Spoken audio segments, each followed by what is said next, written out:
Myself তরুণ কুমার নস্কর। আজ থেকে 2 বছর আগে যখন এই প্ল্যানটা আমি শুনেছিলাম, আমি বলি ভারতবর্ষের বুকে আবার চিড়িংবাজি নতুন করে শুরু হলো, লোকের বোকা বানানো, মুরগি করা বিজনেস। তো দুটো কারণে হয়েছিল। এক, নিজেকে সব জানতা গামচাওয়ালা মনে হতো, যে আমি মনে হয় সব জানি, সব বুঝি, আমার বোঝার বাইরে আর কিছু নেই। কিন্তু পরে যখন সায়েন্সটা দেখেছিলাম, তখন মনে হয়েছিল ভারতবর্ষে আগামী দিন মিরাকেল হতে চলেছে।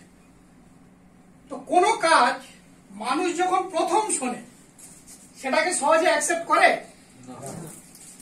যখন প্রথম জল আবিষ্কার হলো, জল, সবাই কি করেছিল? নিন্দা করেছিল। জল আবার লোকে কিনে খাবে, বোকা। আজ থেকে 30 বছর আগে যখন জল আবিষ্কার হলো, বোতলের জল, লোকে কি বলেছিল? ছিচে করেছিল, জল আবার লোক কিনবে, ব্যবসা আর খুঁজে পায় না, জল ব্যবসা। রাস্তাঘাটে চারদিকে কল বসে যাচ্ছে, জল ব্যবসা। কিন্তু অ্যাজ এ রেজাল্ট এখন কি হলো? জল মানুষ কি করে? কিনেই বেশি খায়। ঠিক না ভুল?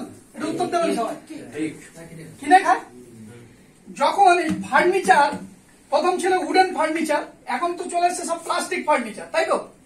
বাড়িতে এখন দরজা জানলা থেকে শুরু করে সবকিছু প্লাস্টিক। তো যখন প্লাস্টিকের কনসেপ্ট মানুষের মাথায় এলো, মানুষ তখন ওয়েলকাম করেছিল? প্লাস্টিক লংজিভিটি কম হবে, পুড়ে যাবে, ভেঙে যাবে, ও চলবে। এখন একটা বাড়ির ফার্নিচারের প্রায় 90% দখল করেছে কে? প্লাস্টিক।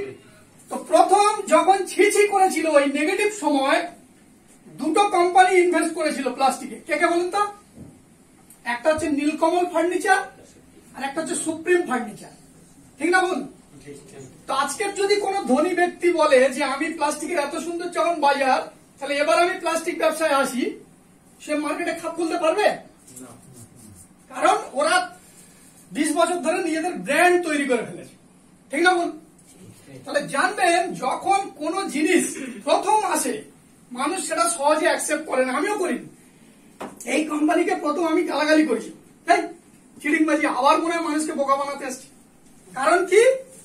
এবার একটু কোম্পানির ব্যাকগ্রাউন্ডে এক লাইন বলি সংক্ষেপে। তা কোম্পানি 2020 সালে যখন সারা পৃথিবীর মানুষ কাঁপছে যে কাল সকালে কিভাবে সংসারে হাঁড়ি চড়বে, মানুষের তখন চোখে সর্ষে ফুল দেখছে। অর্থাৎ আমরা সবাই জানি কি 20 সালে কি ছিল? কোভিড। কাল সকাল থেকে হয়তো আবার বলবে ফের 1 মাসের জন্য বন্ধ। আমরা সব আতঙ্কে ছিলাম না? হয়তো দুদিনের জন্য খুলেছে, আবার হয়তো বলবে কালকে থেকে বন্ধ, তাই তো?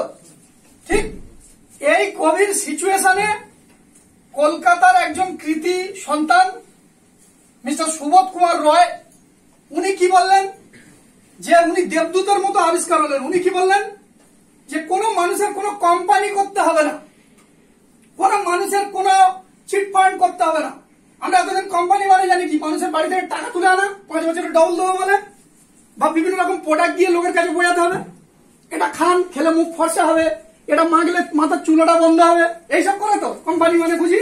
উনি বলছেন না, এসব কিছু করতে হবে না। না লোকের বাড়ি থেকে টাকা তুলতে হবে, আর না হচ্ছে আপনাকে কোনো মানুষকে গিয়ে কিছু প্রোডাক্ট বোঝাতে হবে, দাদা এই প্রোডাক্ট এনেছি বিক্রি করতে এসেছি, এরকম নয়।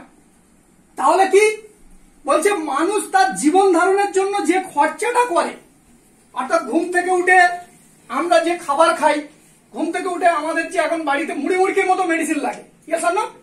তাহলে এই যে জীবন ধারণের জন্য যে খরচাগুলো করি, খুব গরম পড়েছে, একটা এসি না হলেই নয়, এই যে খরচগুলো, এসেন্সিয়াল খরচগুলো করি, উনি বলছে এই খরচ থেকে মানুষকে আমি ক্যাশব্যাক দেবো। অর্থাৎ সেই প্রথম গল্প হয়ে গেল জল আবিষ্কারের মতো। যখন প্রথম মানুষ শুনবে কি বলবে?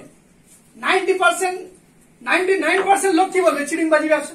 এতদিন খেয়েছি, আমার নিজের বাবা বলছে ওসব চিড়িংবাজি, ওসব হতে পারে কোনদিন? লোক খরচা করে। তো আমি যখন এই সায়েন্সটা দেখলাম, প্ল্যানের সায়েন্স কি, তখন আমার মাথা ঘুরে গেছিল। আমি দুজন অধ্যাপকের সঙ্গে বসেছিলাম, তারা যখন আমাকে এই প্ল্যানটা দেখালো যে হ্যাঁ, বাড়ির খাওয়া দাওয়ার খরচা থেকে একটা ম্যাথামেটিক্যালি একটা টাকা রিটার্ন পাওয়া যেতে পারে, তার সায়েন্স এই প্ল্যানেই, সেদিন থেকে আমি হরিনামের দলের মতো মানুষকে শুধু বলতে দেখেছি। আজকে 5000 লোক কেনাকাটি করছে, আর ঘুম থেকে উঠে আমি পয়সা পাচ্ছি। আমি একা নয়, আমার অ্যাসোসিয়েটস এ প্রায় 7 থেকে 7500 মানুষ প্রত্যেকদিন ঘুম থেকে উঠে পয়সা পাচ্ছে। তাই একবার হাততালি চেয়ে নেবো সবাই। সায়েন্সটা জানতে চান যে কি করে এই অসম্ভবটা সম্ভব হতে পারে? কে কে জানতে চান? একটু হাত তুলুন নাকি? সবাই জানতে, দুজন জানতে চান না মনে হয়, জানতে চান?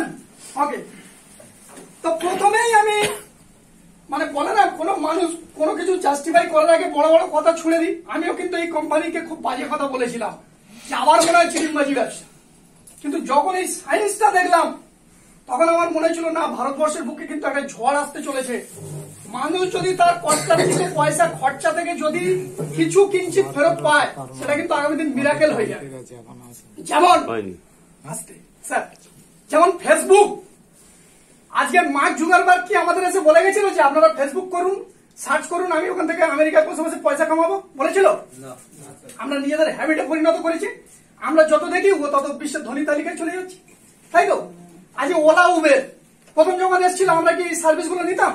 কিন্তু এখন এগুলো আমাদের কাছে এসেন্সিয়াল হয়ে পড়েছে। আজকের অ্যামাজন, ফ্লিপকার্ট প্রথম যখন এসেছিল আমরা কেউ বিলিভ করেছিলাম?